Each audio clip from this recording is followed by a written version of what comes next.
Growing up, many kids dream of making it to the NFL. Football is the sport they watch every Sunday with their families and cheer on their favorite team. Depending on who you root for, it can either be a fun or miserable fall and winter watching television. However, regardless of who you root for, many of these players are role models for people. Kids look up to them in hopes of maybe someday being just like them.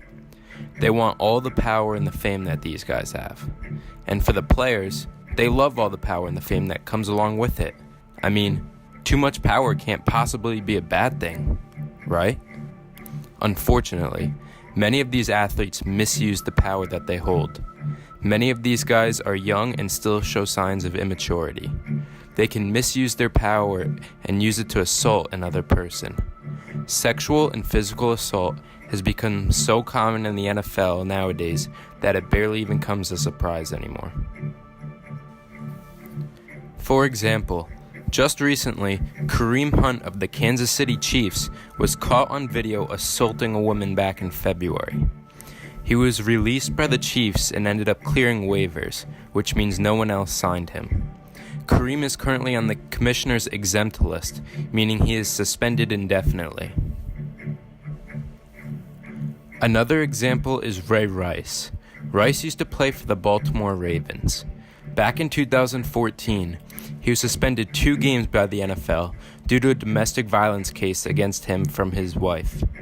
When a video was later released of Rice hitting his wife in an elevator, he was released by the Ravens and suspended indefinitely by the NFL. He later won his appeal against the NFL 11 weeks later and was reinstated by the league.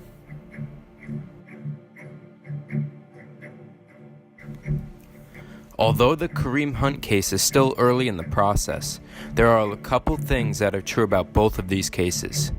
Both of these guys were young running backs who were stars in the NFL. Both of these guys did get released by their teams, but both of these guys were only suspended, not banned. Rice was reinstated by the NFL and is currently eligible to sign with a team. Hunt is suspended right now, but could end up being reinstated as well. Why should these guys even be eligible to make millions per year? Now, obviously, it's more than likely that neither of these guys will end up playing again in the NFL, but there is still always a chance.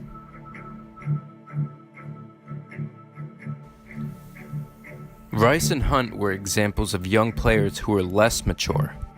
There have also been cases of guys who are older and still dealt with these issues. Former NFL players Marshall Faulk, Heath Evans, and Ike Taylor were suspended from their jobs at NFL Network for sexual harassment of a former coworker. The woman claimed that the former NFL stars groped her, sent her inappropriate pictures, and made inappropriate sexual comments directed at her.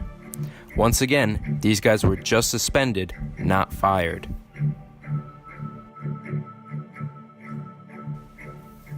Now, what if you're saying to yourself, well, who cares? These guys that did this stuff either won't play again in the NFL or are already retired. When will they be in the public eye again?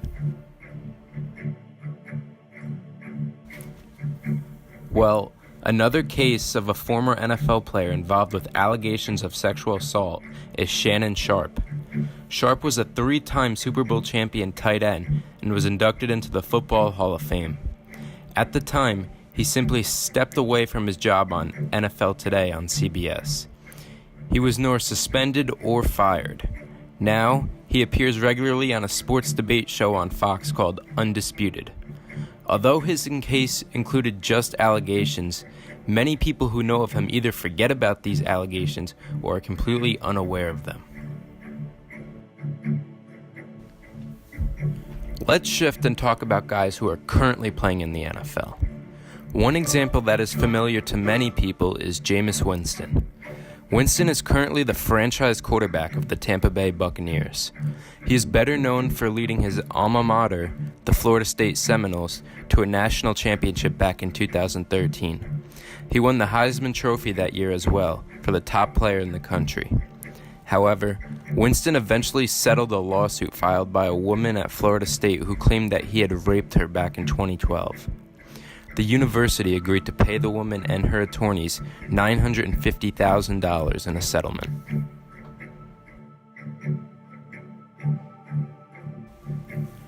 Despite all of this, Winston's reputation barely took a hit, and he was selected with the first overall pick in the 2015 NFL Draft. Fast forward to this year, 2018, and Jameis Winston was accused and sued by a female Uber driver, claiming that Winston groped her in her vehicle during 2016.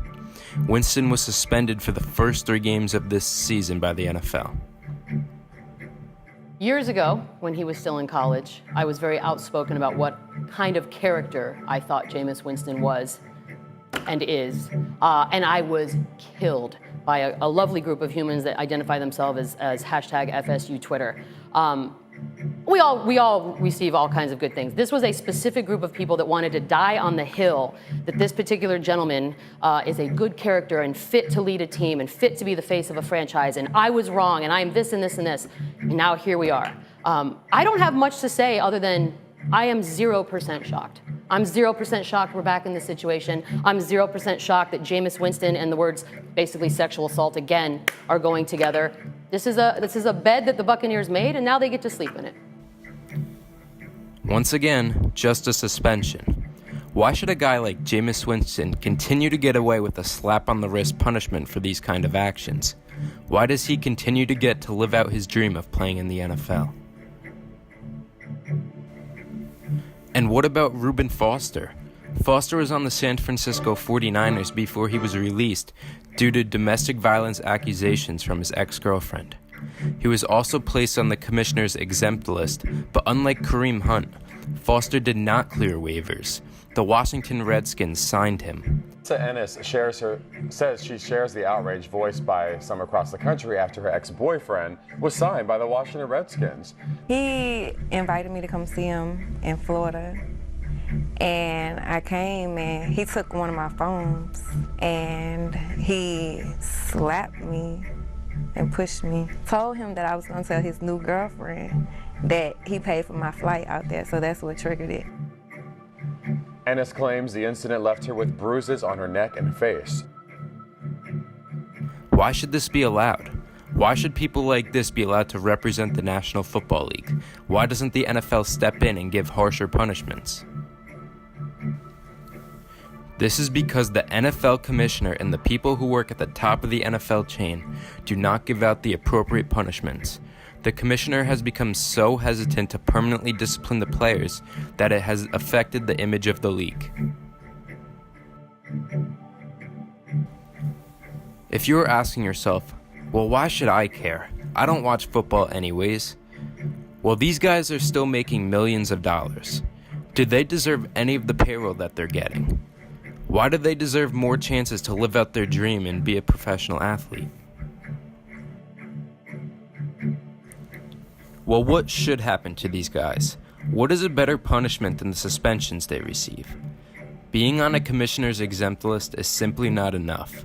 If the NFL wants to protect its image and prevent more cases like this from happening, then any player involved in any domestic violence, physical or sexual assault of any kind should be permanently banned from the NFL. By taking these actions, the NFL will show it will not tolerate such behavior and will make the players more aware of their actions.